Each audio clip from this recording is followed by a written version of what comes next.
হলো। শ্মশান ঘাটের দিক থেকে শিয়ালগুলো একসাথে ডেকে উঠল। করিম বাঁশ বিছিয়ে দেওয়ার জন্য গর্তে নামলেন। হঠাৎ লাশের সেই ঝলসানো হাতটা বিদ্যুৎ বেগে উঠে এসে করিমের পা খপ করে ধরল। হাতটা আগুনের মতো গরম। পুইরা গেল।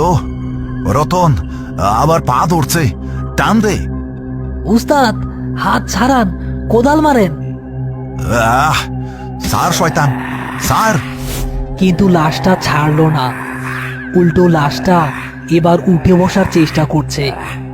তার ঝলসানো মুখ দিয়ে অদ্ভুত এক ভাষা বের হচ্ছে, যা মানুষের ভাষা নয়, যেন আগুনের চিরবির শব্দ। করিম, আগুন আমারে খায় নাই, মাটিও আমারে খাইব না। আমি তোদের নিয়ে যাবো, প্রস্তুত হ। রতন, বাঁশ দে, ওরে বাঁশ দিয়া বাইরা, তাড়াতাড়ি শোয়া। রতন একটা বাঁশ নিয়ে গর্তের ভেতর লাশের বুকে আঘাত করল, কিন্তু লাশটা রতনের বাঁশ এক হাতে ধরে ফেলল। বাঁশটাতে দাউ দাউ করে আগুন জ্বলে উঠল।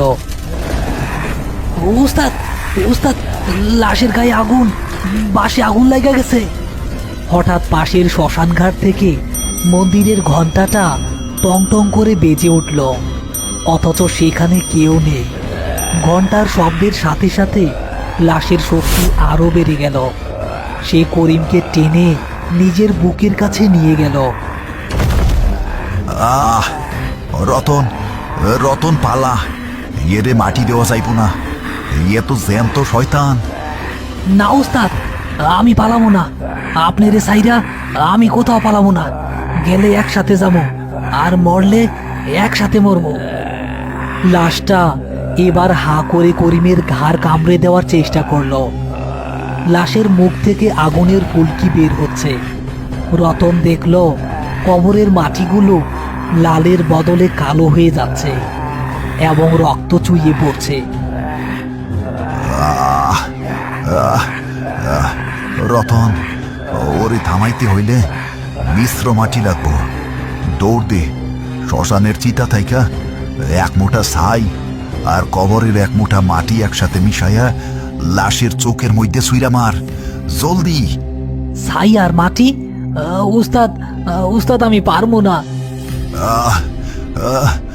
যদি বাঁচতে চাস তবে দৌড়তে, নাইলে ও আমারে খাইয়া তোরে ধরব। রতন কোনো মতে সাহস সঞ্চার করে দৌড় দিল কাঁটাতারের ওপাশে শ্মশানের দিকে। একটা নিভে যাওয়া চিতা থেকে এক মুঠো গরম ছাই নিল, তারপর দৌড়ে এসে কবরের মাটি তুলল। দুই হাতের মুঠোয় ছাই আর মাটি মিশিয়ে সে গর্তের দিকে ছুঁড়ে মারল। ইয়া মাবুদ, যা হওয়ার হোক, কিন্তু ওস্তাদ রে বাঁচাইতেই হইব। সেই মিশ্রিত মাটি লাশের লাল টকটকে চোখে লাগার সাথে সাথে কেমন একটা বিকট শব্দ হলো, যেন গরম তেলে পানি পড়েছে। লাশটি আকাশ ফাটা চিৎকার করে করিমকে ছেড়ে দিল। লাশটি যন্ত্রণায় ছটফট করছে, তার শরীর থেকে কালো ধোঁয়া বের হচ্ছে। করিম এই সুযোগে গর্ত থেকে উপরে ওঠার চেষ্টা করলো, কিন্তু তার পা পুড়ে গেছে, সে নড়তে পারছে না। দুই মাটি এক করলি, তাতেও লাভ নাই। আমি ব্রহ্মদৈত্য হইয়া ফিরব। হঠাৎ নদীর দিক থেকে সেই অঘরী সাধুর গলা শোনা গেল। সে কোথাও নেই, কিন্তু তার আওয়াজ বাতাসে ভাসছে। করিম, ওরে উল্টা কইরা দে, মাটির দিকে বুক দে, পিঠ দে আকাশের দিকে। আর রতন, তুই বাঁশ দিয়া ওর পিঠে চাপ দে। করিম নিজের জানের মায়া ত্যাগ করে লাশের পা ধরে হেঁচকা টান দিলেন। লাশটা টাল সামলাতে না পেরে উপুর হয়ে পড়ল। সাথে সাথে রতন ওপর থেকে বাঁশের চাটাই আর ভারী বাঁশগুলো লাশের পিঠের উপর ছুঁড়ে মারল। লাশ উপুর হয়ে পড়ার পর মাটির নিচ থেকে গড়গড় একটা শব্দ হতে লাগলো।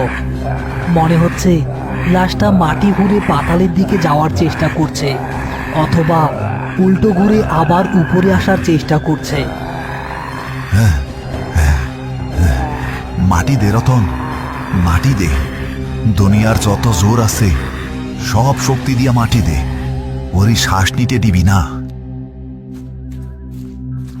তারা দুজনে পাগলের মতো কোদাল চালাতে লাগলো। মাটি ফেলার সাথে সাথে নিচ থেকে গরম ভাপ উঠে আসছে। গর্তের ভেতর থেকে বেশি আসছে হাড় ভাঙার মর্মর শব্দ এবং পশুর মতো গর্জন।